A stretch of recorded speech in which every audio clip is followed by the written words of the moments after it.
ಶರಣ ಸಂಸ್ಕೃತಿ ಮಹೋತ್ಸವ ಪ್ರಯುಕ್ತ ಇಳಕಲ್ ಸಮ್ಮೇಳನ ಬಲಗ ಈ ಬಾರಿಗೆ ಒಂದು ವಿನೂತನವಾದಂಥ ಜ್ಞಾನ ದಾಸೋಹ ಕಾರ್ಯಕ್ರಮವನ್ನು ಹಮ್ಮಿಕೊಂಡಿದ್ದು, ಈ ಕಾರ್ಯಕ್ರಮದ ಭಾಗವಾಗಿ ಪಾಲ್ಗೊಳ್ಳಲು ನನಗೆ ಅತೀವ ಸಂತೋಷವೆನಿಸುತ್ತದೆ.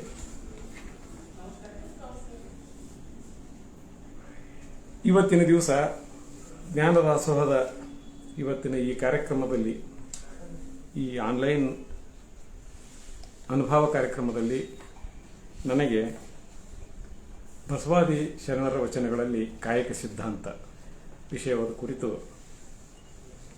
ಗೆಳೆಯರಾದಂಥ ಮುತ್ತುರಾಜ್ ಅವರು, ಮಹಂತೇಶ್ ಅಂಗಡಿಯವರು ಹಾಗೂ ಸಮ್ಮೇಳನ ಬಳಗದ ಇತರ ಸದಸ್ಯರು ಜವಾಬ್ದಾರಿ ನೀಡಿದ್ದಾರೆ. ಈ ವಚನ ಸಾಹಿತ್ಯದಲ್ಲಿ ಕಾಯಕ ಸಿದ್ಧಾಂತದ ಕುರಿತು ನಾನು ಮಾತಾಡಲಿಕ್ಕೆ ಆರಂಭಿಸುವ ಮುನ್ನ ಒಂದೆರಡು ವಿಷಯಗಳನ್ನು ಇಲ್ಲಿ ತಮ್ಮೊಂದಿಗೆ ಹಂಚಿಕೊಳ್ಳಲಿಕ್ಕೆ ಇಷ್ಟಪಡ್ತೇನೆ. ಮೊದಲನೇದ್ದು ಶರಣ ಸಂಸ್ಕೃತಿ ಮಹೋತ್ಸವ. ಭಾರತೀಯ ದರ್ಶನಗಳನ್ನು ಮುಖ್ಯವಾಗಿ ನಾವು ಎರಡು ಭಾಗಗಳಾಗಿ ನೋಡ್ತೀವಿ. ಒಂದು ವೈದಿಕ ಸಂಸ್ಕೃತಿ, ಮತ್ತೊಂದು ಶ್ರಮಣ ಸಂಸ್ಕೃತಿ. ವೈದಿಕ ಧಾರೆ, ಶ್ರಮಣ ಧಾರೆ, ವೈದಿಕ ಧರ್ಮಗಳು, ಶ್ರಮಣ ಧರ್ಮಗಳು. ಈ ರೀತಿ ವೈದಿಕಕ್ಕೆ ಪ್ರತಿಯಾಗಿ ಬಂದಿರುವಂತಹ ಶ್ರಮಣ ಧಾರೆಗಳಲ್ಲಿ ಹಲವಾರು ದರ್ಶನಗಳು, ಧರ್ಮಗಳು ಬರ್ತವೆ. ಮುಖ್ಯವಾಗಿ ಜೈನ, ಬೌದ್ಧ, ಚಾರ್ವಾಕರು, ಆಜೀವಕರು, ಆರೂಢರು, ಸಿದ್ಧರು, ಹಾಗೆ 12ನೇ ಶತಮಾನದಲ್ಲಿ ಬಂದಿರುವಂಥ ಲಿಂಗಾಯತ. ಈ ಲಿಂಗಾಯತ ವೈದಿಕ ಸಂಸ್ಕೃತಿಗೆ ಪ್ರತಿಯಾಗಿ ಕಟ್ಟಿರೋದು ಶರಣ ಸಂಸ್ಕೃತಿ. ಆದರೆ ಶರಣ ಸಂಸ್ಕೃತಿಯ ಕೇಂದ್ರ ಬಿಂದುವಾಗಿರೋದು ಮುಖ್ಯವಾಗಿ ಎರಡು ಪರಿಕಲ್ಪನೆಗಳು. ಒಂದು ಕಾಯಕ, ಮತ್ತೊಂದು ದಾಸೋಹ. ಈ ಕಾಯಕ ಮತ್ತು ದಾಸೋಹ ಎರಡೂ ಲಿಂಗಾಯತದ ಪರಿಕಲ್ಪನೆಗಳೇ. ಅದಕ್ಕಿಂತಲೂ ಮುಂಚೆ ಈ ಎರಡು ಪದಗಳ ಪ್ರಯೋಗ ಯಾವ ದರ್ಶನಗಳಲ್ಲಿಯೂ ಅಥವಾ ಯಾವ ಬೇರೆ ಸಂದರ್ಭಗಳಲ್ಲಿಯೂ ಬಳಕೆಯಾಗಿರೋದನ್ನು ನಾವು ಕಾಣೋದಿಲ್ಲ. ವೈದಿಕ ಸಂಸ್ಕೃತಿಗೆ ಪ್ರತಿಯಾಗಿ ಶೋಷಿತರು, ಅಸ್ಪೃಶ್ಯರು, ಮಹಿಳೆಯರು, ಕೂಲಿಕಾರರು, ಜನಸಾಮಾನ್ಯರು ಒಟ್ಟುಗೂಡಿ ಬಸವಣ್ಣರು ನೇತೃತ್ವದಲ್ಲಿ ನಡೆಸಿದಂಥ ಒಂದು ವೈಚಾರಿಕ ಚಳುವಳಿಯೇ ಶರಣ ಸಂಸ್ಕೃತಿ. ಈ ಶರಣ ಸಂಸ್ಕೃತಿಯ ಉಪ ಉತ್ಪನ್ನವಾಗಿ ಬಂದಿರೋದು ವಚನ ಸಾಹಿತ್ಯ. ವರ್ಗ, ವರ್ಣ, ಲಿಂಗಭೇದ ಕಿತ್ತೆಸೆದು ಶರಣರು ಸಮಾನತೆಗಾಗಿ ಹೋರಾಡಿದರು ಮತ್ತು ಸಾಧಿಸಿದರು. ಸಮಾನತೆಯ ಆಶಯಕ್ಕಾಗಿ ನಡೆದಂಥ ಆ ವೈಚಾರಿಕ ಚಳುವಳಿಯ ಕೇಂದ್ರದಲ್ಲಿರೋದು, ಕೇಂದ್ರ ಸಿದ್ಧಾಂತವಾಗಿರೋದು ಕಾಯಕ ಮತ್ತು ದಾಸೋಹ. ವ್ಯಕ್ತಿಗತ ಕೆಲಸವು ಸಮಾಜದ ಪರಿವರ್ತನೆಗೆ ಕಾರಣವಾಗುವಂಥ ಒಂದು ಮಾಂತ್ರಿಕ ಶಕ್ತಿಯನ್ನ ಕಾಯಕ ಹೊಂದಿದೆ. ಅಂತ ಒಂದು ಸಿದ್ಧಾಂತವನ್ನು ಪ್ರತಿಪಾದಿಸುವುದು ಅಂದರೆ ವ್ಯಕ್ತಿಗತ ಕೆಲಸ ಸಮಾಜ ಪರಿವರ್ತನೆಯಲ್ಲಿ, ಸಮಷ್ಟಿಯ ಏಳಿಗೆಯಲ್ಲಿ ಕೊನೆಗೊಳ್ಳಬೇಕು ಅನ್ನುವಂಥ ಒಂದು ಆಶಯವನ್ನು ಇಟ್ಟುಕೊಂಡು ಬಸವಣ್ಣನವರು ಈ ಕಾಯಕ ಸಿದ್ಧಾಂತವನ್ನು ಮಂಡಿಸಿದರು. ಇಲ್ಲಿ ಇನ್ನೊಂದು ವಿಷಯವನ್ನು ತಮ್ಮ ಗಮನಕ್ಕೆ ತರಬೇಕು. ಆವರೆಗಿನ ಭಾರತೀಯ ದರ್ಶನಗಳು ಆತ್ಮೋನ್ನತಿಯನ್ನ ಪ್ರತಿಪಾದಿಸುತ್ತಿದ್ದು,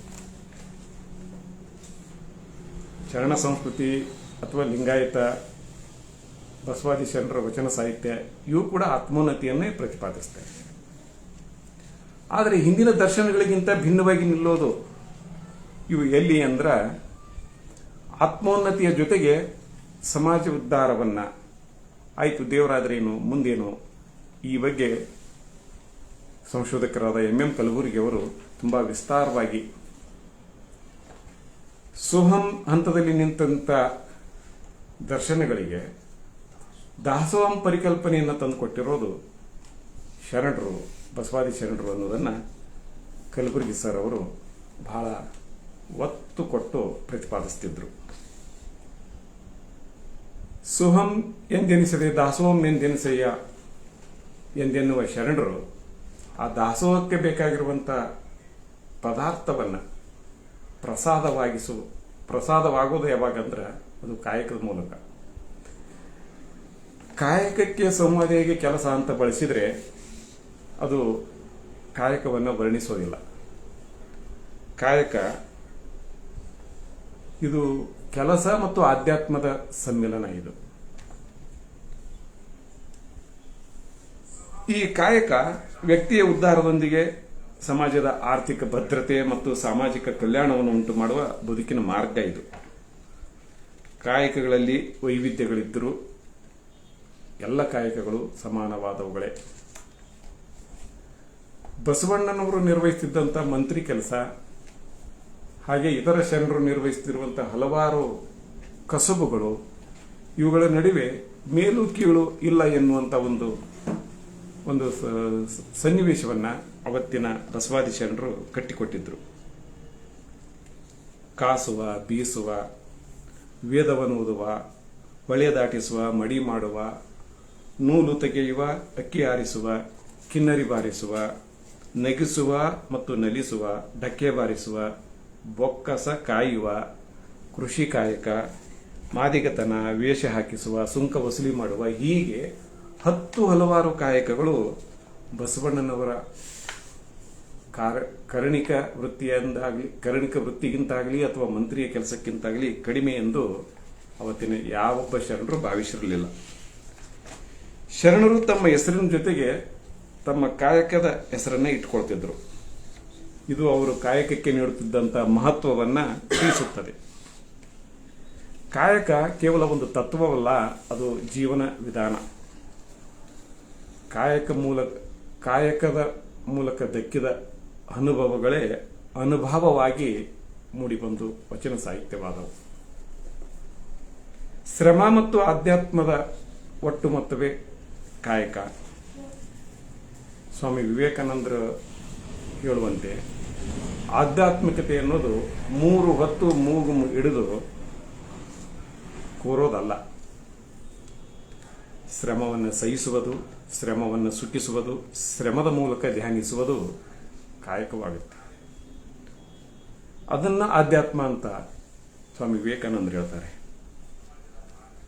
ರಂಗಕರ್ಮಿ ಪ್ರಸನ್ನ ಅವರು ಕೈಗಳಿಗೂ ಕೈ ಯಂತ್ರಗಳಿಗಿರುವಂಥ ಸಂಬಂಧದ ತಾದಾತ್ಮ್ಯತೆಯನ್ನ ಆಧ್ಯಾತ್ಮದ ಮಟ್ಟಕ್ಕೆ ಒಯ್ದವರು. ಕೈಗಳು ಮತ್ತು ಕೈಯಂತ್ರಗಳ ನಡುವಿನ ಸಂಬಂಧವನ್ನ ತಾದಾತ್ಮ್ಯತೆಯಿಂದ ಆಧ್ಯಾತ್ಮದ ಮಟ್ಟಕ್ಕೆ ಒಯ್ದವರು ಸಂತರು, ಮಹಾತ್ಮರು ಎನಿಸಿಕೊಳ್ತಾರೆ ಅಂತ ಅಭಿಪ್ರಾಯಪಡ್ತಾರೆ. ಹಾಗೆ ಕೈಯಂತ್ರಗಳ ಮೂಲಕ ಕಾಯಕವನ್ನು ನಿರ್ವಹಿಸಿ ಆಧ್ಯಾತ್ಮದ ಎತ್ತರಕ್ಕೇರಿದಂಥ ಹಲವಾರು ಸಂತರನ್ನ, ಮಹಂತರನ್ನ ನಾವು ನಮ್ಮ ಪರಿಸರದಲ್ಲಿ ಕಾಣ್ತೀವಿ. ಅಂಥವರಲ್ಲಿ ಮುಖ್ಯವಾಗಿ ಸಂತ ರವಿದಾಸರು ಚಮ್ಮಾರಿಕೆ ಮಾಡ್ತಿದ್ರು. ಹಾಗೆ ಸಂತ ಕಬೀರರು ಮಗ್ಗದಲ್ಲಿ ನೇಯ್ಗೆ ಕೆಲಸ ಮಾಡ್ತಿದ್ರು. ಮಹಾತ್ಮ ಗಾಂಧೀಜಿಯವರು ಚರಕದ ಮೂಲಕ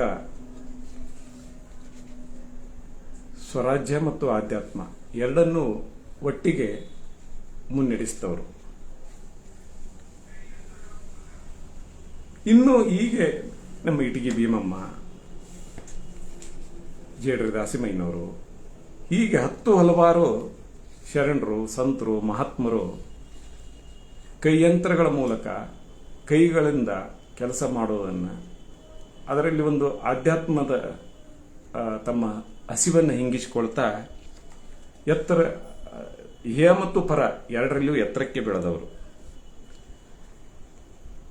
ಕಾಯಕ ಸಿದ್ಧಾಂತ ಶರಣರು ಜಗತ್ತಿಗೆ ಕೊಟ್ಟ ಬಹಳ ದೊಡ್ಡ ಪರಿಕಲ್ಪನೆ. ಶರಣರು ಗತಿಸಿದ 600 ವರ್ಷಗಳ ನಂತರ ಫೆಮಿನಿಸಂ ಕಾಯಕದ ಬಗ್ಗೆ, ಅಂದರೆ ಶ್ರಮದ ಬಗ್ಗೆ, ಕೆಲಸದ ಬಗ್ಗೆ, ಕಾರ್ಮಿಕ ವರ್ಗದ ಬಗ್ಗೆ, ದುಡಿಯದಿರುವವನಿಗೆ ಉಣ್ಣುವ ಹಕ್ಕಿಲ್ಲ ಎನ್ನುವ ಲೆನಿನ್ ಮಾತಾಗಲಿ ಅಥವಾ ಕಾರ್ಲ್ ಮಾರ್ಕ್ಸ್ ಸಿದ್ಧಾಂತ ಆಗಲಿ, ಬಸವಣ್ಣ ಬಂದು ಹೋದ 600 ವರ್ಷಗಳ ನಂತರ ಬಂದಿರೋದು. ಆದರೆ ಅದಕ್ಕೊಂದು ಆ ಸಿದ್ಧಾಂತವನ್ನು ಜನರಿಗೆ ತಲುಪಿಸಿದ ಕಾರಣ ಹಲವು ರಾಷ್ಟ್ರಗಳಿಗೆ ಅದು ತಲುಪಿತು.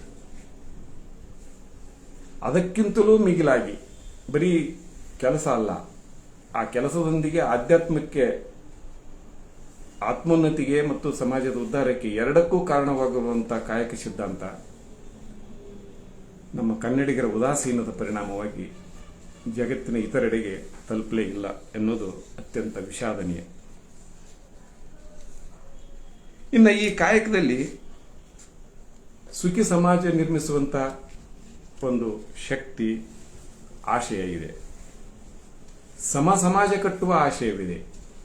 ಮೇಲು ಕೀಳು, ಶ್ರೇಷ್ಠ ಕನಿಷ್ಠ, ಶ್ರೀಮಂತ ಬಡವ, ಉಳ್ಳವನು ಇಲ್ಲದವನು, ಮಾಲೀಕ ಗುಲಾಮ ಇತ್ಯಾದಿ ಸಾಮಾಜಿಕ ಅಸಮಾನತೆಗಳನ್ನು, ಶ್ರೇಷ್ಠತೆಯ ವ್ಯಸನವನ್ನ, ಕೀಳಿರಿಮೆಯನ್ನು ಕಿತ್ತುಗೆಯಲು ಕಾಯಕ ಸಿದ್ಧಾಂತದಿಂದ ಮಾತ್ರ ಸಾಧ್ಯ ಎಂದು ಶರಣರು ಬಲವಾಗಿ ನಂಬಿದ್ರು.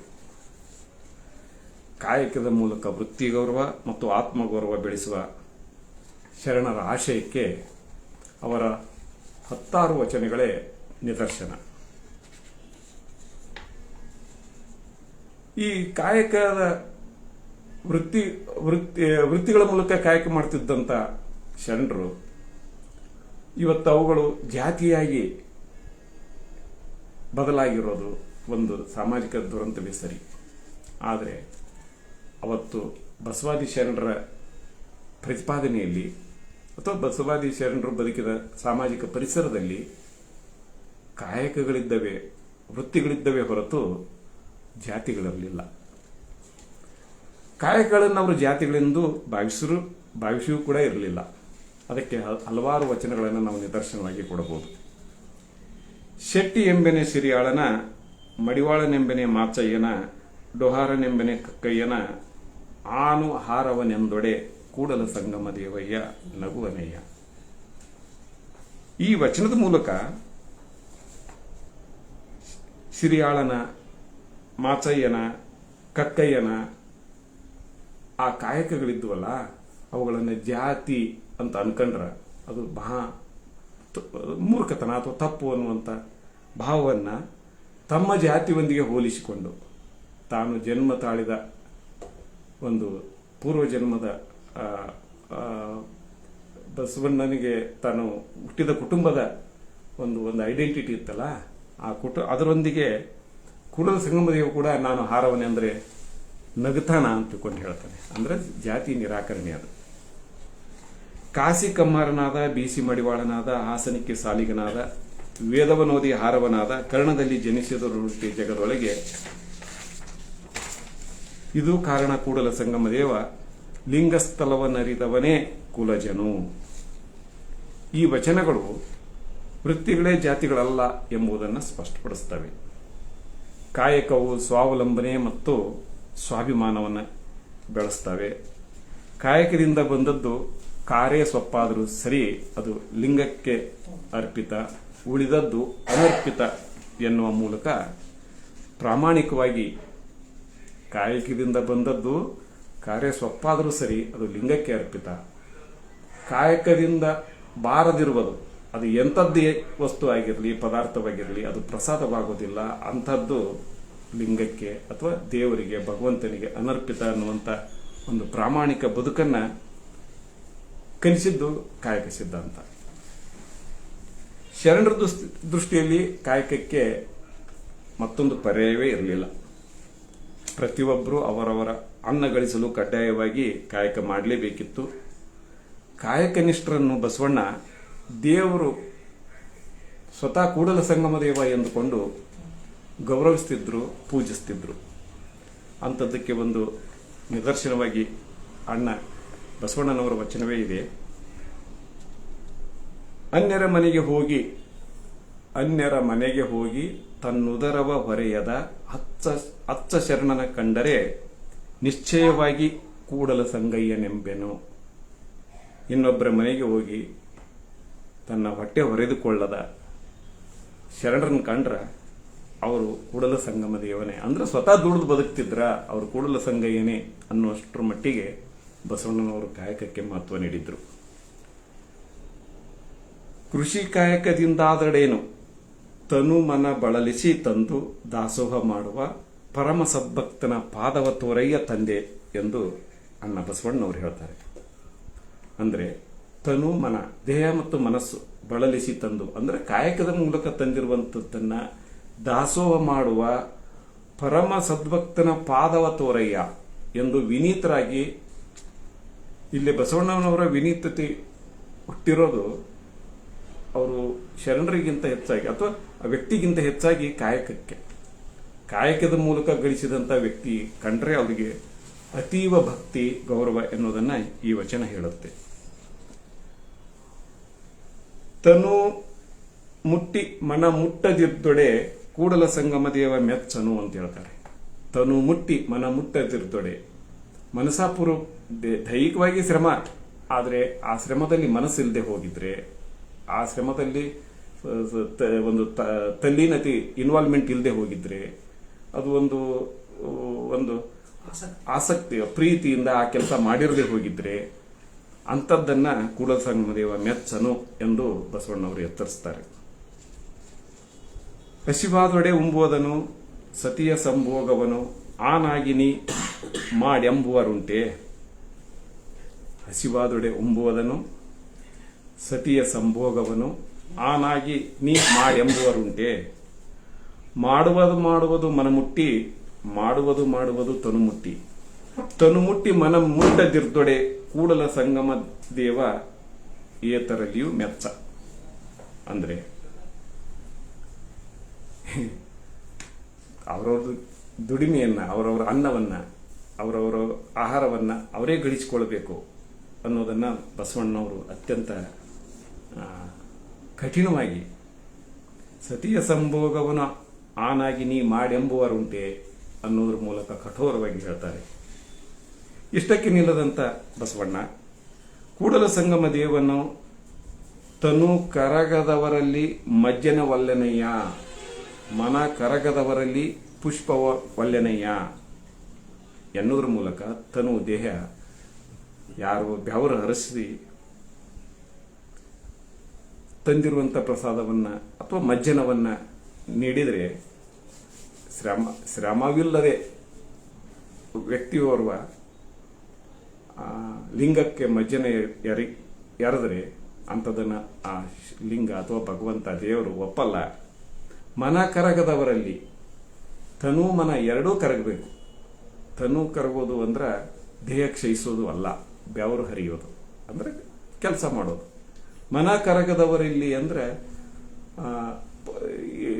ಸಂಪೂರ್ಣವಾಗಿ ತನ್ನನ್ನು ತಾನು ಅರ್ಪಿಸಿಕೊಂಡು ಮಾಡೋದು, ಅದು ಕಾಟಾಚಾರಕ್ಕಾಗಿರಬಾರ್ದು. ಅಂತ ಎರಡು ತನು ಮತ್ತು ಮನ ಕರಗದವರಲ್ಲಿ ಮಜ್ಜನನು ಒಲ್ಲೆ, ಪುಷ್ಪನು ಒಲ್ಲೆ ಅಂತ ತಿಳ್ಕೊಂಡು ಕೂಡಲ ಸಂಗಮ ದೇವ ಹೇಳ್ತಾನೆ ಅನ್ನೋದ್ರ ಮೂಲಕ ಬೆವರು ಹರಿಸದ ಪರಾವಲಂಬಿಗಳು ಸೊಂಬೇರಿಗಳಿಂದ ದೇವರು ಏನನ್ನೂ ಸ್ವೀಕರಿಸುವುದಿಲ್ಲ ಎಂದು ಹೇಳುವ ಮೂಲಕ ಧರ್ಮ ಆಧ್ಯಾತ್ಮಕ್ಕಿಂತ ಕಾಯಕವೇ ಹೆಚ್ಚು ಎಂದು ಬಸವಣ್ಣವರು ಸಾರಿದರು. ಕಾಯಕ ಲಿಂಗ ಪೂಜೆಗಿಂತಲೂ ಮಿಗಿಲು. ಕಾಯ ಮತ್ತು ಕಾಯಕವು ಕೈಲಾಸಕ್ಕೆ ಸಮ. ಬಸವಣ್ಣನ ಈ ಕೈಲಾಸದಲ್ಲಿ ಶಿವಪಾರ್ವತಿ ಇಲ್ಲ, ಹಾಗೆ ಯಾವುದೇ ದೇವತೆಗಳೂ ಇಲ್ಲ. ಕಾಯಕ ಮಾಡುವ ಹಿಯದಲ್ಲಿಯೇ ಕೈಲಾಸವಿದೆ ಎನ್ನುತ್ತಾನೆ ಬಸವಣ್ಣ. ಕಾಯಕ ಮರೆತವರು ಎಷ್ಟೇ ದೊಡ್ಡವರಾದರೂ ಟೀಕಿಸದೆ ಆತ ಬಿಡೋದಿಲ್ಲ. ಕೈಲಾಸವೆಂಬುದೊಂದು ಹಾಳು ಬೆಟ್ಟ, ಅಲ್ಲಿರುವ ಶಿವನೊಬ್ಬ ಹೆಡ್ಡ, ಅಲ್ಲಿರುವ ಮುನಿಗಳೆಲ್ಲರೂ ಜೀವಗಳ್ಳರು.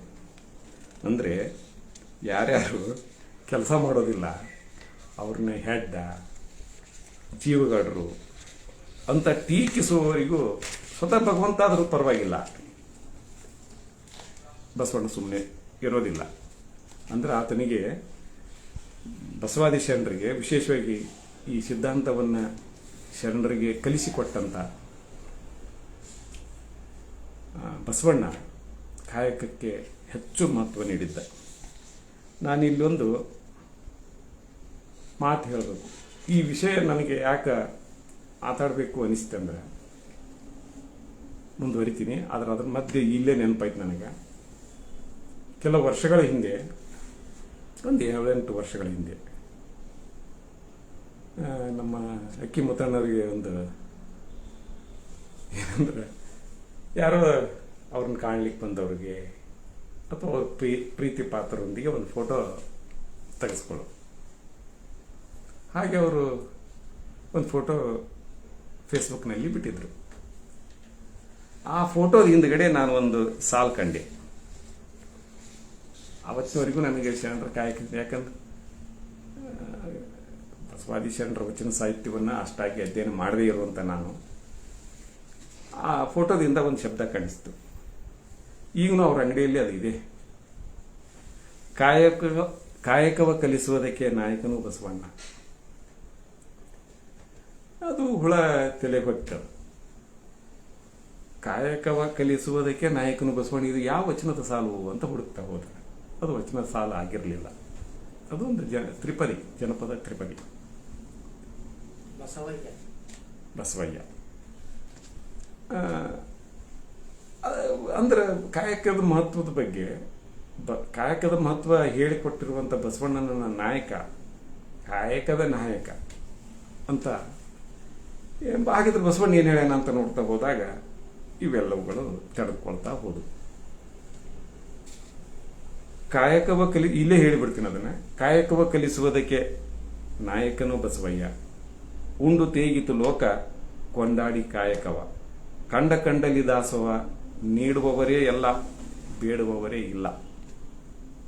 ಅಂದ್ರೆ ಇಲ್ಲಿ ನಾವು ಕಾಯಕದ ಮಹತ್ವವನ್ನು ಇನ್ನು ಈ ಜನಪದೀಯ ತ್ರಿಪದಿ ಬಹಳ ಅದ್ಭುತವಾಗಿ ಹಿಡಿದಿಟ್ಟಿದೆ. ಅವತ್ತ ಕಲ್ಯಾಣದೊಳಗೆ ನಡೆದಿರುವಂಥ ಒಂದು ಸಾಮಾಜಿಕ ಚಳುವಳಿ, ವೈಚಾರಿಕ ಚಳುವಳಿ, ಅದು ಒಂದು ಸಮಾಜದಲ್ಲಿ ನಡಿಬೇಕಾದ್ರೆ ಆ ಸಮಾಜ ಅದಕ್ಕೆ ಒಂದು ಪ್ರತಿಕ್ರಿಯಿಸೋದು ಇರುತ್ತಲ್ಲ, ಅದು ಅಷ್ಟು ಸಹಜವಾಗಿರಲ್ಲ. ಅಂಥ ಸವಾಲು ಶರಣರಿಗೂ ಇತ್ತು, ಬಸವಣ್ಣನಿಗಿತ್ತು. ಆದರೆ ಆ ಸವಾಲನ್ನು ಶರಣರ ಮೆಟ್ಟಿ ನಿಲ್ಲಲಿಕ್ಕೆ ಸಾಧ್ಯವಾಗಿದ್ದು ಕಾಯಕ ಸಿದ್ಧಾಂತದ ಮೂಲಕ.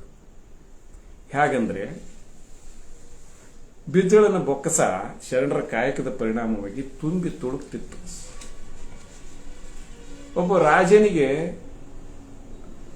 ತನ್ನ ಸಂಪತ್ತು ಸಂಗ್ರಹಗೊಳ್ತಿದ್ರೆ ಆ ಸಂಪತ್ತಿನ ಮೂಲಕ ಆತ ಅಂದ್ಕೊಂಡಿರುವಂಥ ಯುದ್ಧಗಳಿಗೆ ವೆಚ್ಚವನ್ನು ನಿಭಾಯಿಸ್ತಿದ್ರ ಸಂತೋಷವಾಗಿರ್ತಾನೆ.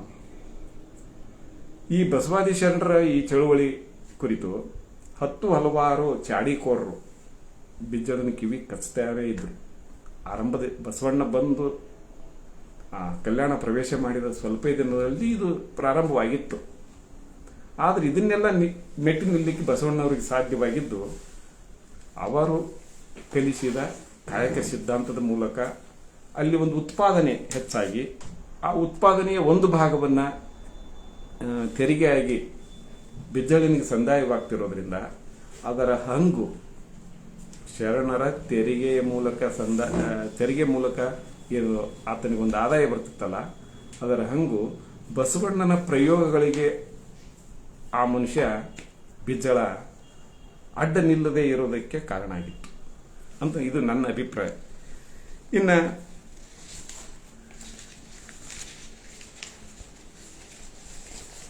ಈ ಕೈಲಾಸವೆಂಬುದೊಂದು ಹೇಳಿದ್ನಲ್ಲ, ಅದನ್ನ ಹಾಳು ಬೆಟ್ಟ, ಅಲ್ಲಿರುವ ಶಿವನೊಬ್ಬ ಹೆಡ್ಡ, ಅಲ್ಲಿರುವ ಮುನಿಗಳೆಲ್ಲರೂ ಜೀವಗಳ್ಳರು ಎನ್ನುವ ಮೂಲಕ ಎಂದು ಟೀಕಿಸುವ ಮೂಲಕ ಬಸವಣ್ಣ ಸಮಭಾವ, ಶಿವಭಾವ, ಸಮರ್ಪಣ ಸಮರ್ಪಣ ಭಾವಗಳು ಅಂತ ವಿವರಿಸ್ತಾನೆ. ಕಾಯಕದಿಂದ ಆತ್ಮಗೌರವದ ರಕ್ಷಣೆ ಜೊತೆಗೆ ಸ್ವಾಸ್ಥ್ಯ ಸಮಾಜ ನಿರ್ಮಾಣವಾಗುತ್ತೆ. ಕಾಯಕಕ್ಕೆ ಬಸವಣ್ಣ ಮಾತ್ರವಲ್ಲ, ಇತರ ಶರಣರು ಎಷ್ಟೊಂದು ಮಹತ್ವ ನೀಡಿದ್ರು ಅನ್ನೋದಕ್ಕೆ 10 ವಚನಗಳು, ದೃಷ್ಟಾಂತಗಳನ್ನು ನಾವು ನೋಡಬಹುದು. ಐದಕ್ಕಿ ಲಕ್ಕಮ್ಮ ಮತ್ತು ಮಾರಯ್ಯ ದಂಪತಿಗಳು ಇದಕ್ಕೊಂದು ಒಳ್ಳೆ ಉದಾಹರಣೆ.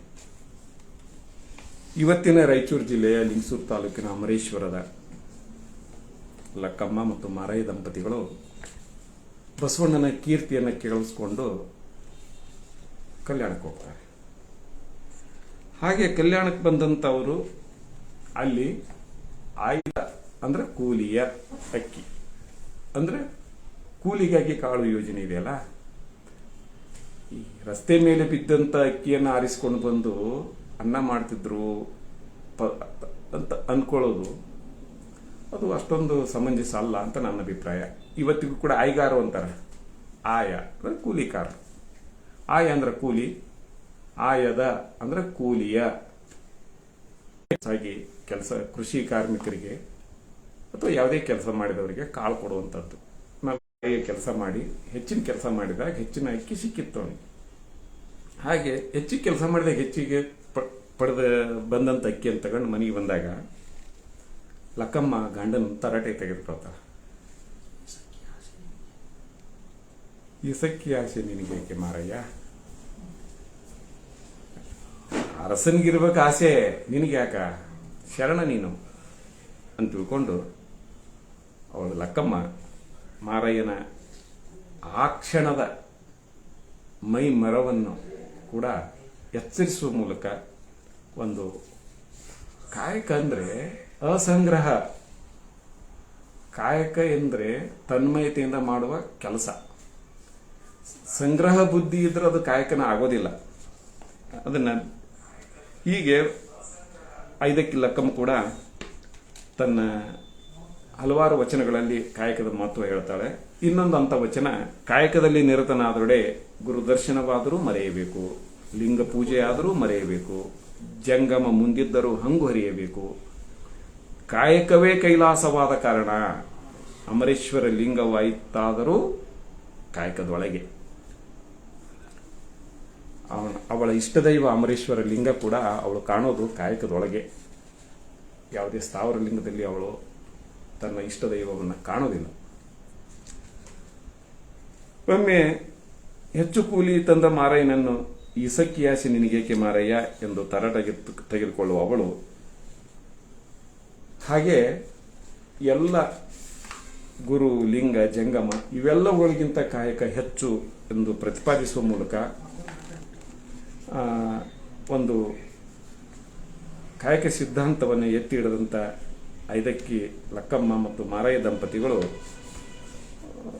ಕಾಯಕವೇ ಕೈಲಾಸ ಎನ್ನುವ ಇವತ್ತಿನ ನಮ್ಮ ಜನಪ್ರಿಯ ಘೋಷಣೆಯನ್ನು ಅವರ ವಚನದಿಂದಲೇ ನಾವು ಪಡೆದುಕೊಂಡಿದ್ದೇವೆ. ಹಾಗೆ ಇನ್ನೊಂದು ವಚನ ನಾನಿಲ್ಲೇ ಸ್ಮರಿಸಬೇಕು, ನೆನಪಿಸಿಕೊಳ್ಬೇಕು. ನಾನು ಆರಂಭ ಮಾಡುವೆನಯ್ಯ ಗುರುಪೂಜೆಗೆಂದು. ಇದನ್ನ ನಮ್ಮ ಬೆಂಗಳೂರಿನ ಮಠಾಧೀಶರವರಲ್ರಿ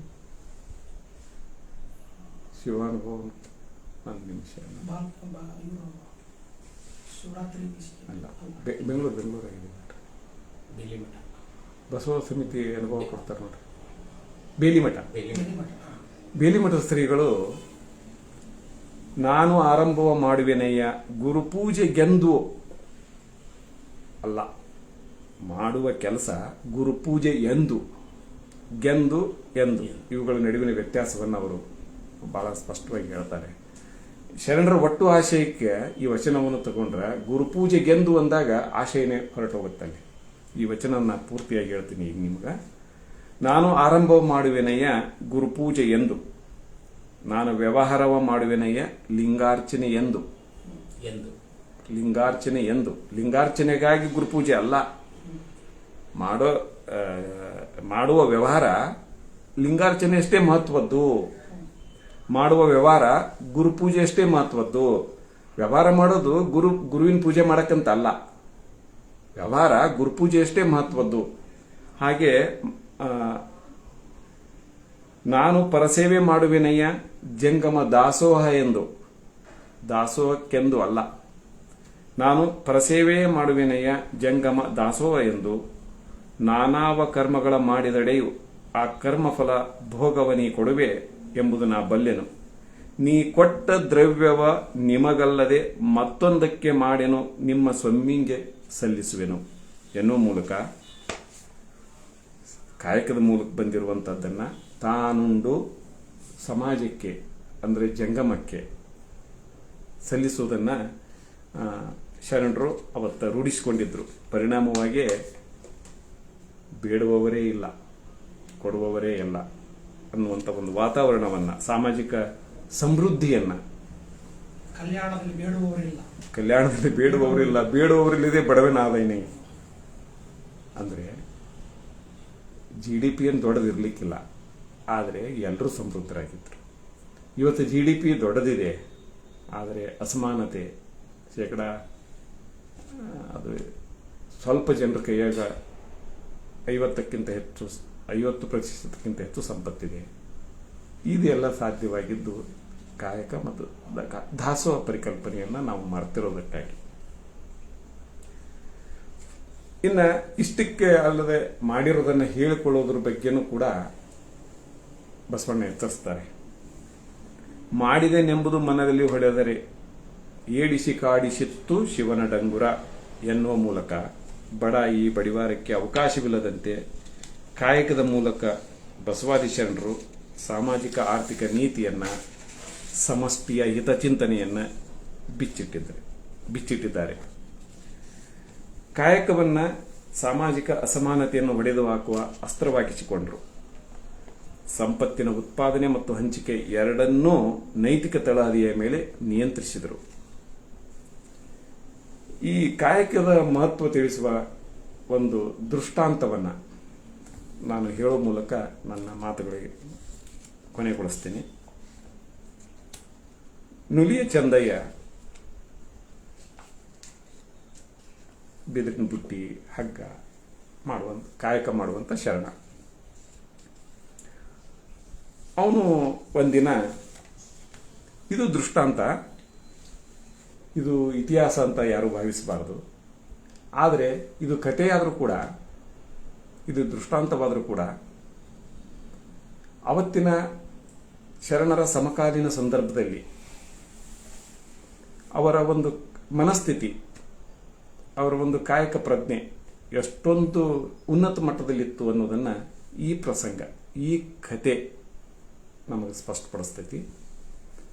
ನುಲಿಯ ಚಂದಯ್ಯನವರು ಹಳ್ಳದಲ್ಲಿ ನಾರು ಸ್ವಚ್ಛಗೊಳಿಸಲಿಕ್ಕೆ ಹೋಗ್ತಾರೆ.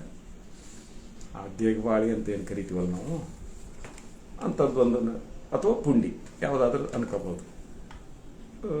ನೀರಲ್ಲಿ ಕೆಲವು ದಿನಗಳ ಕಾಲ ಮುಚ್ಚಿಟ್ಟು ಆ ನಂತರ ಅದನ್ನು ಸ್ವಚ್ಛಗೊಳಿಸ್ತಾರೆ ಹಳ್ಳದಲ್ಲಿ.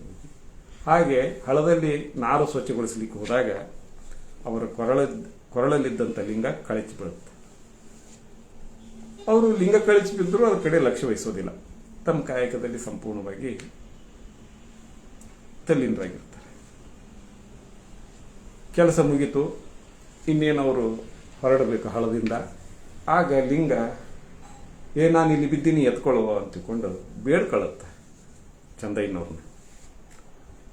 ಆಗ ಚಂದಯ್ಯನವರು, ನಾನೇ ನಿನ್ನ ಕಡಿಮೆ ಮಾಡೀನಿ, ಬಿದ್ದೀಯ ಬೀಳಲ್ಲೇ, ನನಗೆ ಇನ್ನೂ ಕೆಲಸ ಇದೆ, ಹೋಗ್ಬೇಕು ಅಂತ ತಿಳ್ಕೊಂಡು ಆ ಲಿಂಗದ ಭಿನ್ನಹವನ್ನು, ಮೊರೆಯನ್ನು, ದೈನ್ಯ ಭಾವದಿಂದ ಅದರ ರಿಕ್ವೆಸ್ಟನ್ನು ನಿರಾಕರಿಸಿ ಹೊರಟು ಬಿಡ್ತಾರೆ.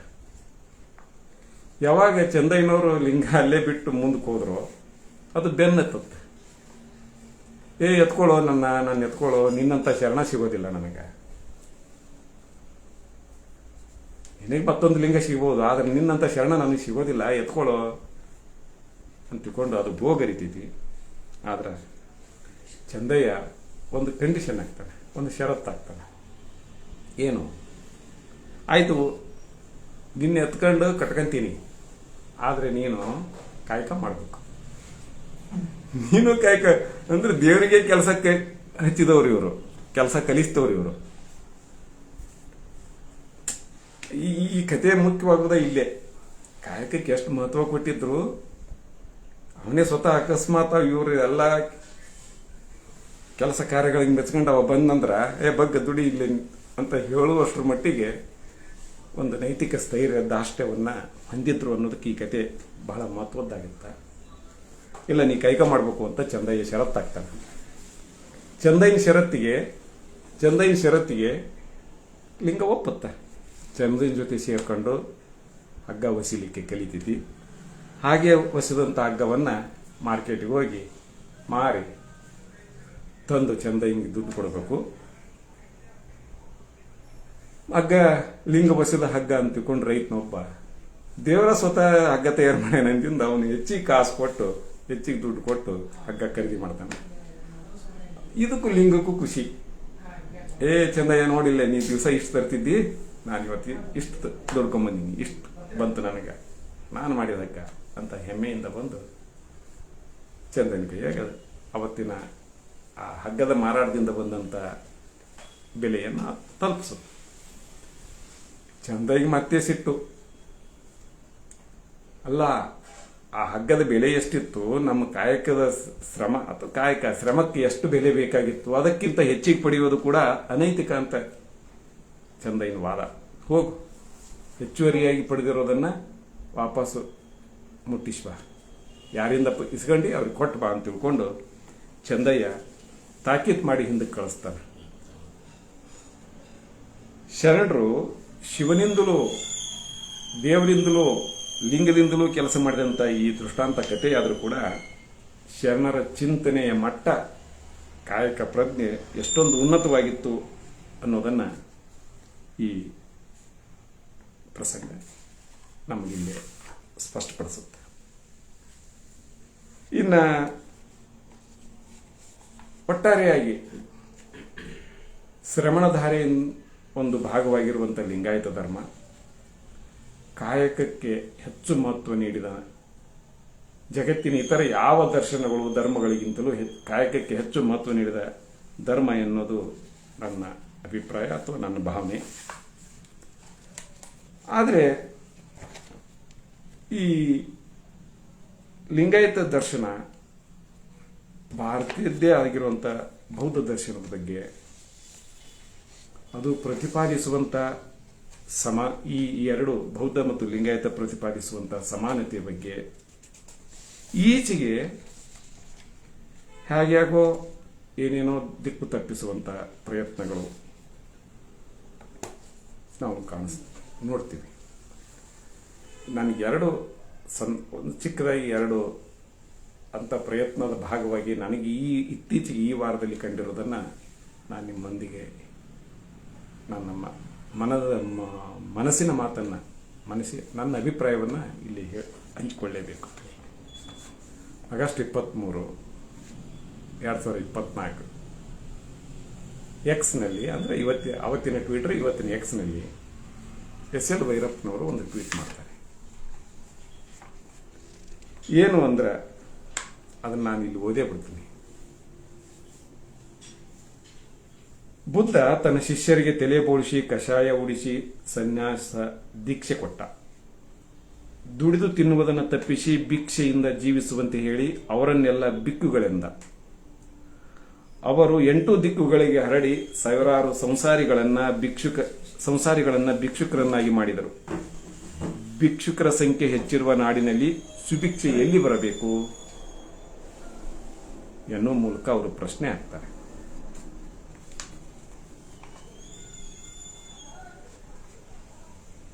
ಈ ಒಂದು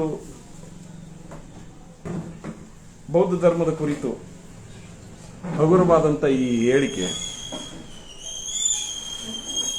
ಭೈರಪ್ಪನವರು ಪ್ರತಿಪಾದಿಸುವಂತ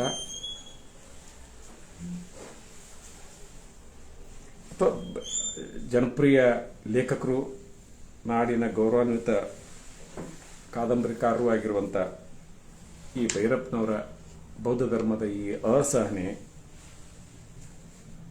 ಯಾಕೋ ನನಗೆ ಅವರ ಮೇಲಿನ ಗೌರವವನ್ನು ಕಡಿಮೆ ಮಾಡಿತು. ಅವರ ಟ್ವೀಟಿಗೆ ಸುಮಾರು 110-120 ರಿಪ್ಲೈಗಳಲ್ಲಿ ಬಹುತೇಕ 90% ರಿಪ್ಲೈಗಳು ತಾವೇ ಆಸಕ್ತರು ಹೋಗಿ ನೋಡಬೇಕು. ನಾನು ಇಲ್ಲಿ ಹೇಳಿದರೆ ಅದು ಏನೇನೋ ಆಗುತ್ತೋ ಅದು ಇಲ್ಲಿಗೆ ನಾನು ಆ ವಿಷಯದ ಕುರಿತು ಮಾತು ನಿಲ್ಲಿಸ್ತೀನಿ. ಒಟ್ಟಾರೆಯಾಗಿ ಕಾಯಕವನ್ನು ಶರಣ ಸಂಸ್ಕೃತಿಯ ಕೇಂದ್ರವಾಗಿಟ್ಟುಕೊಂಡು ನಡೆದ ವೈಚಾರಿಕ ಚಳುವಳಿಯಲ್ಲಿ ಒಂದು ಸಮಾಜ ಕಟ್ಟಿದ ಬಸವಾದಿ ಶರಣರ ಚಿಂತನೆ ಇವತ್ತಿನ ದಿನಗಳಿಗೆ ಹೆಚ್ಚು ಪ್ರಸ್ತುತ. ವಿಶೇಷವಾಗಿ ಬಸವಣ್ಣನವರನ್ನ ಅಥವಾ ಬಸವಾದಿ ಶರಣರನ್ನ ಅನುಸರಿಸುವ ಸಂಕಲ್ಪ ತೊಟ್ಟವರಿಗಂತೂ ಈ ಕಾಯಕವನ್ನು ಸಿದ್ಧಾಂತವನ್ನು ನಾವು ಅಕ್ಷರಶಃ ಅದೇ ಅವತ್ತಿನ ಸನ್ನಿವೇಶಕ್ಕೆ ತಕ್ಕಂಗೆ ನಾವು ಅನುಸರಿಸಕ್ಕೆ ಆಗದೆ ಹೋದರೂ ಕೂಡ ವರ್ತಮಾನದಲ್ಲಿ ಮಾಡುವ ಕೆಲಸದಲ್ಲಿ ನಿಷ್ಠೆ ಪ್ರಾಮಾಣಿಕತೆಯನ್ನು ರೂಢಿಸಿಕೊಂಡ್ರೆ ಕಾಯಕ ಸಿದ್ಧಾಂತ ಅದು ಜಗತ್ತಿನ ಸಿದ್ಧಾಂತವಾಗಿ ಈಗ ಒಂದು ಧರ್ಮದ ಅನುಯಾಯಿಗಳು ಒಂದು ವಿಷಯವನ್ನು ಹೇಗೆ ಅಪ್ರೋಚ್ ತಗೊಳ್ತಾರೆ ಅನ್ನೋದ್ರ ಮೇಲೆ ಆ ಸಿದ್ಧಾಂತ ಹರಡುತ್ತೆ. ನಾವು ಈ ದಾಸೋಹ ಮತ್ತು ಕಾಯಕದ ಸಿದ್ಧಾಂತವನ್ನು ಸರಿಯಾದ ಒಂದು ಆ ಒಂದು ಸ್ಪಿರಿಟ್ ಇದೆಯಲ್ಲ, ಆ ಸ್ಪಿರಿಟ್ನಿಂದ ಮರೆಯಾಗಿದ್ದಕ್ಕಾಗಿ ಅದು ಸಿದ್ಧಾಂತದ ದೋಷ ಅಲ್ಲ, ಅದನ್ನು ಅನುಸರಿಸುವ ಅನುಯಾಯಿಗಳ ದೋಷ. ಒಟ್ಟಾರೆಯಾಗಿ ಕಾಯಕ ಸಿದ್ಧಾಂತ, ಬಸವಾದಿ ಶರಣರ ಕಾಯಕ ಸಿದ್ಧಾಂತ ಜಗತ್ತಿನ ಸಿದ್ಧಾಂತವಾಗಿ ಬೆಳೀಲಿ, ಬಸವಾದಿ ಶರಣರು ಎಲ್ಲ ಆಶಯಗಳು ಜಗತ್ತಿನ ಇತರ ಮನಸ್ಸುಗಳಿಗೆ ತಲುಪಲಿ ಎಂದು ಆಶಿಸಿ ಅಪೇಕ್ಷಿಸಿ ಇವತ್ತಿನ ಈ ನನ್ನ ಮಾತುಗಳಿಗೆ ವಿರಾಮ ನೀಡೋಕ್ಕಿಂತ ಮುಂಚೆ ಇಂಥ ಒಂದು ಅವಕಾಶ ಕಲ್ಪಿಸಿರುವಂಥ ಸಮ್ಮಿಲನ ಬಳಗದ ಎಲ್ಲ ಸದಸ್ಯರಿಗೆ ಹೃತ್ಪೂರ್ವಕವಾಗಿ ನಮಸ್ಕರಿಸಿ ನನ್ನ ಮಾತುಗಳನ್ನು ಮುಗಿಸ್ತೀನಿ. ನಮಸ್ಕಾರ.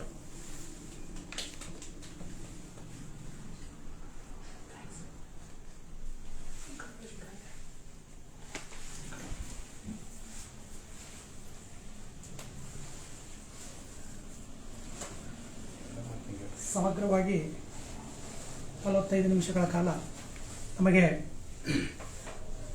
ಬಸವಾದಿ ಶರಣರ ಕಾಯಕ ಸಿದ್ಧಾಂತದ ಬಗ್ಗೆ